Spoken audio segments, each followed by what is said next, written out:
Please put your hands together for Emily Tremuth, Nikki Lilly, Patricia Bright, and Lucas Sika. Where did you get started, and where did you, how did you go where you are right now? I worked in the city. I have a background in accounting, and I still worked for like 6 to 7 years, like career girl, and I had these two separate lives, like corporate, black and white in the city. All men is who I worked with. And then I was like doing my makeup and doing all these videos on YouTube, and they never knew. But eventually I could see that, oh, this is an industry. I'm leaving to put makeup on the internet at the time was like a very crazy thing, but it paid off. I made the jump, it paid off, and I've had a 10-year-long career, but there was no real strategy. It was kind of authentic community growth. We can now see that this is a growing industry and the creator economy is here to stay. On that, what advice would you give to other content creator, in order to build their business and have this financial side as well? Behind the scenes, I was very much strategic about what I was doing. So I thought about content I was making. So I really thought about this as a business model and not to be too emotional about it. That's like the thing I think about when I make content. Nikki, coming to you, I think you have a hugely inspiring story. How did you get into, content creation? Where are you at today as well? So I was diagnosed with my condition when I was 6 years old. And so the way that I coped with that and escaped from that was watching videos on YouTube, as a lot of us do on our, we're having a rubbish day, we turn to social media, we turn to YouTube as escapism. I was so just in love with filming stuff, and just, it was such a passion for me. Didn't even know that you could get followers or anything like that, because it was so innocent and just something that I truly had a passion and love for. The BBC, who's a TV company in the UK, contacted me to do a documentary about my life, and then that actually ended up going on and winning an Emmy, which was insane. Yeah, well, wow. Thank you. That's big. Thank you. But I love makeup as anyone else can. I love fashion, all of these things that kind of build a community. In around COVID time, I kind of was like, okay, need to start TikTok. I kind of spotted okay, this is where people are going. Mm-hmm. It's short form, it's very different to YouTube. And it's another way, I guess, to show your personality. Initially, I really didn't know what I would do on TikTok. I didn't know what the platform would be for me. And so I kind of tried a lot of things that I enjoyed. So I did some fashion content, did some makeup stuff. You have to think about the way that you share things, because I think ultimately people want to be engaged. So it's then thinking about, okay, it's like a 15-second, 1-minute video. How can I make it count? I did quite a lot of videos without talking, so I had to let the videos and the content speak for itself. I'm doing makeup, I have a visible difference. That's kind of what sets me apart. So I think it's thinking about how can you transition what you already love and what's a passion into something that's short form that will be, conveyed in a 15-second, 1-minute way.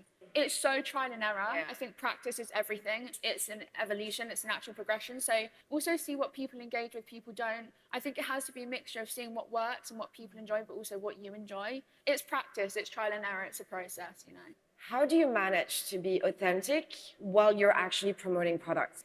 But also, at the end of the day, you have a business and you need to earn from what you guys are doing. If you're a creator, you like to talk about stuff, you like to put yourself out there. So fundamentally, part of my personality is the fact that I love talking about products. That's what I literally came online doing. And I'm a purchaser. It's like, tell me the details about that. Let me watch that ad. I'm buying it. And then I'm going to tell all my friends, I bought this thing. It's absolutely amazing. So it was easy for me to come online and kind of share what I love, because I truly cared about it and connected with it. And then I kind of just did whatever I wanted to do. And lo and behold, I had the most amount of engagement and clicks and monetization when I just did what I really felt I wanted to do. You had the freedom to select what you wanted. Yeah. I totally agree with that. I think, especially if you build an audience, they can also see when what you're talking about is something that you actually care about and makes sense.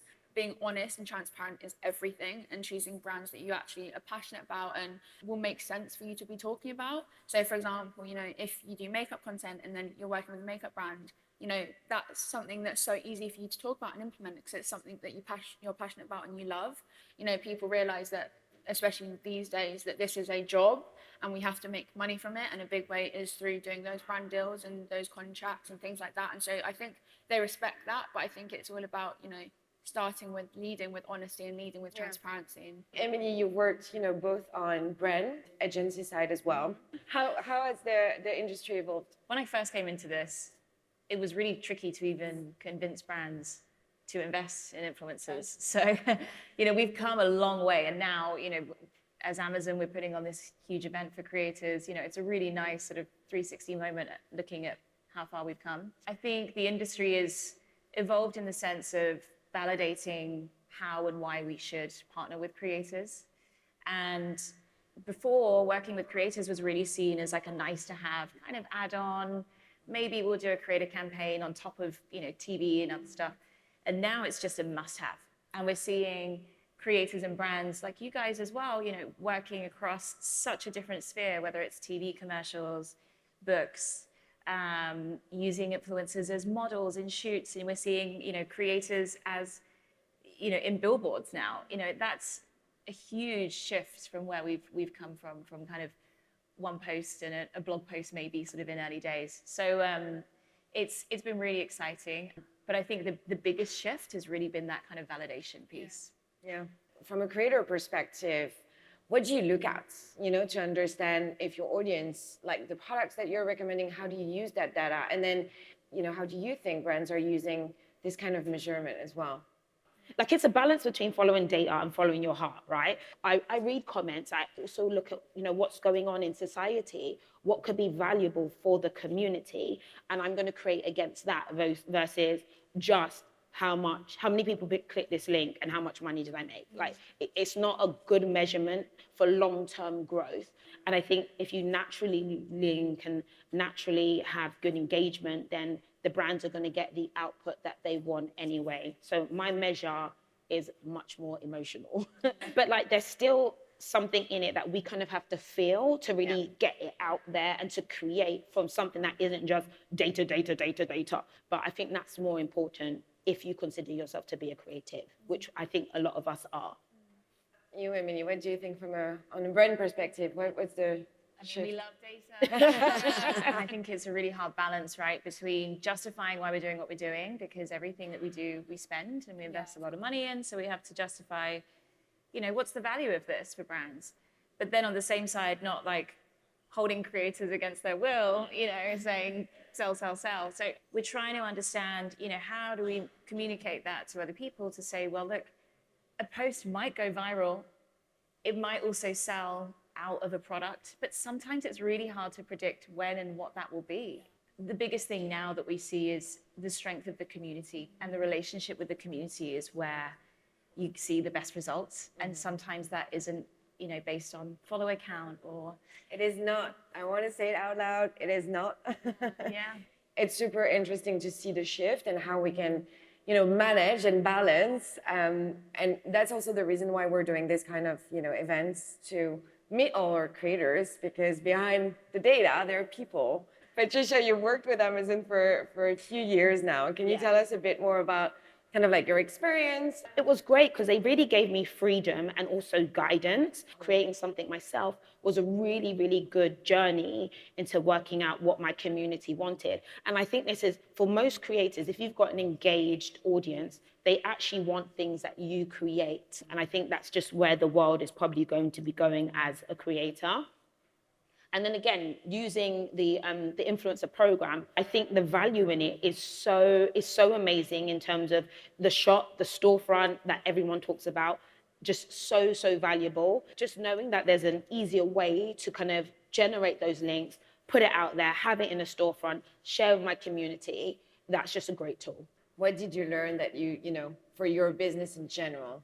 So finding good partners who care about your journey is super important. So I definitely had that with The Drop. There was so much freedom, but we worked together and that I didn't feel constrained. So that was absolutely amazing. When it comes to like the influencer program, I've been around for quite a long time. So people come to me to be like, okay, how can I monetize a bit more? So I think that's why you use me as a voice, and I really appreciate that. I think Nikki would love to hear a bit more as well from you. I know you've transitioned as well from like social media to more traditional channels recently, like TV and writing a book. For me, I started off doing the documentary.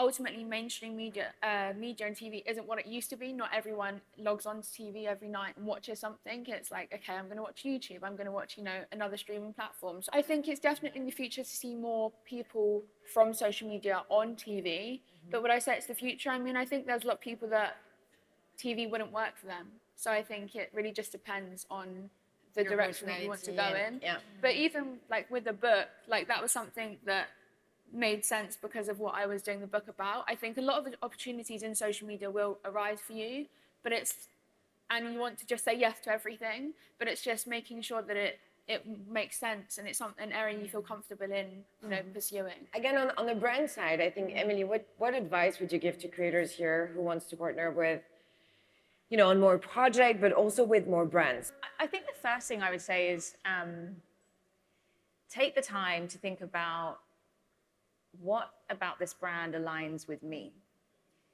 How can I partner with this brand in a really authentic way? And what could that look like? Because also brands need fresh ideas, and you guys have the passion, you have the creativity, you have the connection with your audience, you know what they like. That's where the best and most successful campaigns are. It's when you align that trust, that authenticity that you've built with your community for such a long period of time with really kind of authentic storytelling moments, and then brands can sort of weave into that. Yeah. Obviously, we have our brand messaging sometimes that, around key moments of the year, and that's always going to have its place.